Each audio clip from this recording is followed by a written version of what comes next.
A couple of weeks ago, we were doing Stations of the Cross with our school students. Stations of the Cross, part of our Catholic tradition, part of our Catholic culture, yes? So Stations of the Cross. And at one moment, one of the students came up and said, "Father Bob, how come there are 14 stations?" It's a good question, right? So the smoke is burning, you can just smell it coming out of my brain, because there really is there's no right answer for it. It's not like the 12 tribes of Israel or the 12 legions of angels coming down. 14, why 14? So I said this, I just can't say there's no good reason, right? So what did I say? I said, because the road was long and the cross was heavy. The road was long and the cross was heavy. And I'm not sure if that's the right answer, but it's really a good answer for us, because we pray for us that our road, our life will be, and every now and then, the cross that we are called to bear is heavy. And as we walk into this most holy week, I would really invite, if not challenge, all of us to take some time to pray the Stations of the Cross. Why? Day by day, step by step. As we pray the Stations of the Cross, and there's 4 sets here at St. Ambrose, beautiful set in the church, another in the chapel, one in Laner Center, and there's a beautiful outdoor set by the grotto, right? As we reflect on the journey of Jesus step by step, it will help us first and foremost remember the immense and intense love that Jesus offered and sacrificed for you and me. It will also help us to connect our own journey and the heavy crosses that we are sometimes called to carry. It will help us to relate to the journey of Jesus.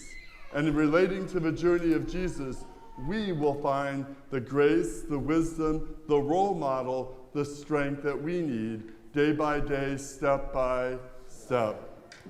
Secondly, the first third of the Passion is really Jesus inviting his early followers. He says, stay with me, remain with me, watch and pray. How can all of us walk into this holy week making time to stay, to remain, to watch and pray? This week is different than all the other weeks. Why? Because we are called to reflect deeply on the immense, intense love that God has for us in his Son, Jesus Christ. How can you make time in this week to remain with the Lord? I'll give you a good example. Jessie here, my niece, will tell you this. On Good Friday from 12 to 3, did Grandma do anything? Nothing. Did we as children do anything? No. What did we do? We watched and prayed. And as silly as it sounds, it would be soul-stirring if a whole community, literally, if you will, shut down for 3 hours to watch and pray.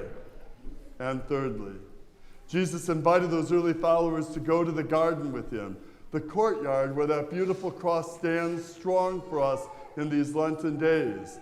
From Holy Thursday evening at 9 o'clock through Good Friday morning will be our garden, the place to watch and pray.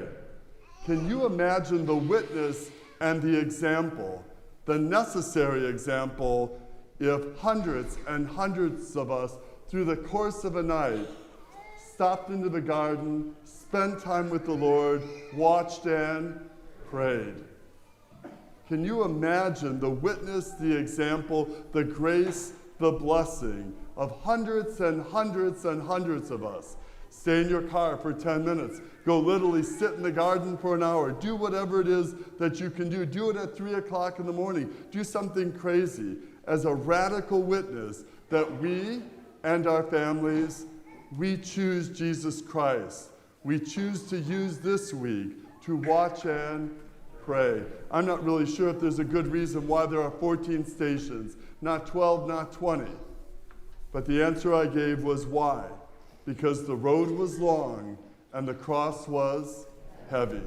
As we enter into this holy week, how do we day by day, step by, choice by, choose the Lord?